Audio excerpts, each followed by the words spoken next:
এদিকে গাজীপুরে স্মরণ সভায় বিএনপি মহাসচিব মির্জা ফখরুল ইসলাম আলমগীর বলেছেন, রাষ্ট্র সংস্কারের জন্য যৌক্তিক সময় দেয়া হবে, তবে তার মানে এই নয় অন্যান্য সরকারের মতো কালক্ষেপণ করা হবে। দলের স্থায়ী কমিটির সাবেক সদস্য আসম হান্নান শাহর মৃত্যুবার্ষিকী উপলক্ষে এক অনুষ্ঠানের আয়োজন করা হয়। এতে বিএনপি মহাসচিব বলেন, যত দ্রুত নির্বাচন দেয়া হবে ততই জনগণের মঙ্গল।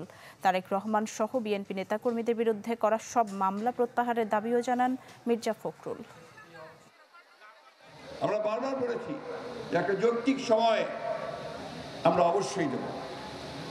যৌক্তিক সময় মানে এই না যে তারা অনেক বেশি সময় নিয়ে আমাদেরকে পূর্বের অভিজ্ঞতার মতো অন্য কিছুর মধ্যে চলিয়ে দেবেন, সেটা পারা যাবে না।